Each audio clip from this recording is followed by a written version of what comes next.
My biggest pet peeve is when my mom goes to the grocery store and buys an entire box of Lay's chips because they were only $8.99.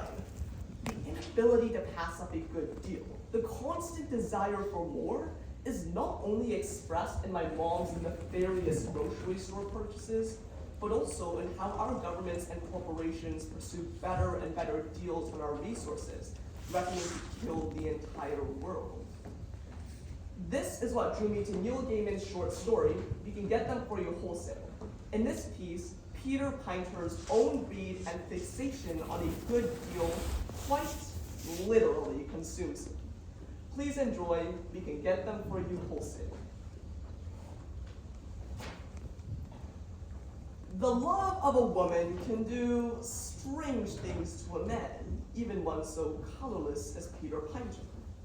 Miss Gwendolyn Thorpe, 23 years of age, was messing about, as the vulgar would put it, with a smooth young gentleman from the accounting department.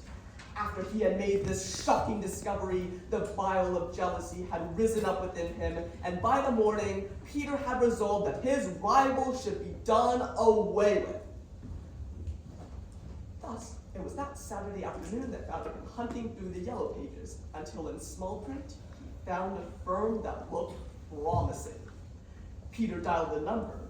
There was a click, and a brisk young female voice said, "Catch Herberg and catch.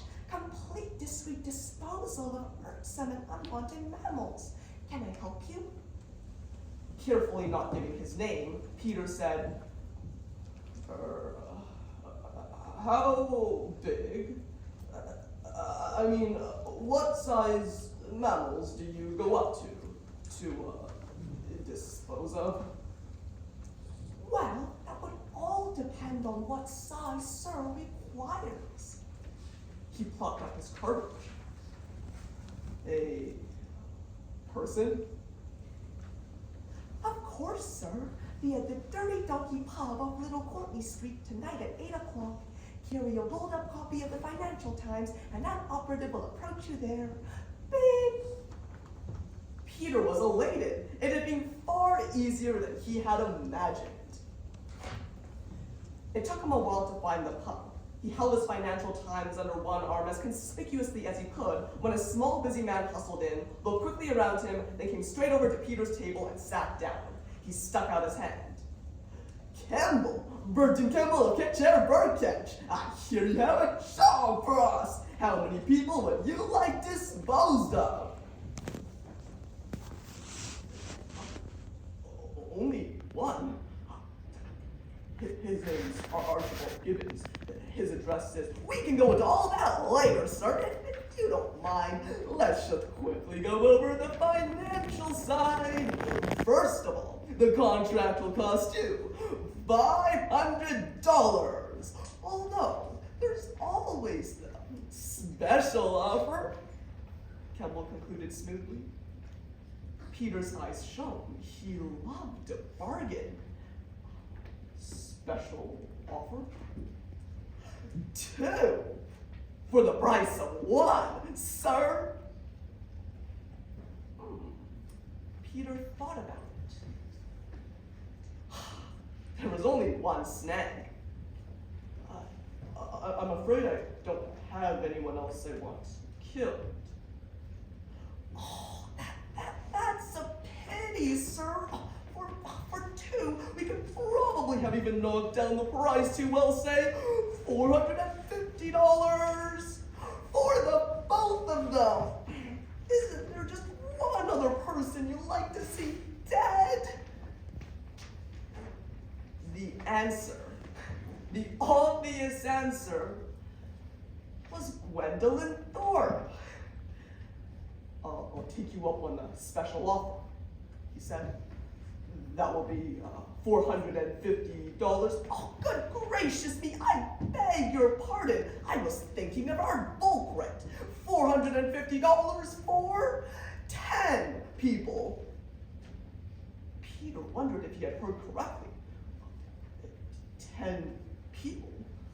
But that's only $45 each. Yes, sir, it's the large order that makes it profitable. I see, said Peter. Could you be here at the same time tomorrow night? Of course, sir. Upon arriving home, Peter got out a scrap of paper and a pen and wrote the numbers 1 to 10 down one side and then filled it in as follows. Number 1, Archie Gibbons. Number 2, Gwendolyn Thorpe. Number 3, there was a physics teacher at school he had attended who had delighted in making his life a misery. His department head, Mr. Hunterson. When he was 5, a boy named Simon Ellis had poured paint on his head, while another boy, James, had held him down, and a girl named Sharon Harsharp had laughed. They were numbers 5, 3, 7, respectively. Who else? There was that man on television with the annoying snicker who read the news. And the woman in the next door flat with that yappy little dog that shat in the hall, 9. He wrote, my great uncle Mervyn down in 10th place. The old man was quite affluent, and there was a possibility that he could leave Peter some money. With the satisfaction of an evening's work well done, he went off to bed. Monday evening, he proudly displayed his list to Kemble. The little salesman's face fell. I'm afraid this isn't 10 people, Mr. Hunter, he exclaimed. You counted the woman in the next door flat and her dog as one person. That brings it to 11. The dog's as bad as the woman. Unless you'd like to take advantage of that wholesale rate. Of course, sir. Tell me about it, he said. Well, sir, said Kemble, if we're talking 1,000 people knocked off, we can do them for $1 each. Kemble got up. Same time tomorrow, sir. Peter nodded. On the way home from work that afternoon, Peter stopped. If approximately 14 million people died, he, Peter Pinter, would be the king of England. A thought drifted into his head. Could he possibly be passing up an even larger saving than he already had? It was almost 3 a.m., but even so, he dialed the number.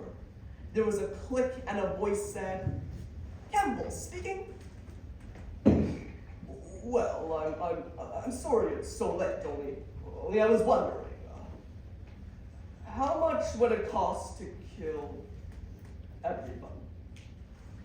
Everybody in the world. I mean, for an order like that, you'd have to have some kind of a big discount. Nothing at all, Mr. Pinter. You mean you wouldn't do it? I mean, we do it for nothing, Mr. Pinter. We only have to be asked, you see. We always have to be asked. It has been a pleasure doing business with you. Beep. That was when the noises started. Odd cries from across the street. Then from the corridor outside his flat, he heard a muffled clumping, as if someone were dragging something very heavy along the floor. It stopped. Someone knocked on his door, twice, very softly. Oh, outside the window, the cries were getting louder. Peter sat in his chair, knowing that somehow, somewhere, he had missed something important. The knocking redoubled. They'd been ready for a long time, but they had to be asked. When the thing came through the door, Peter started screaming. But he really didn't scream for very long. Thank you.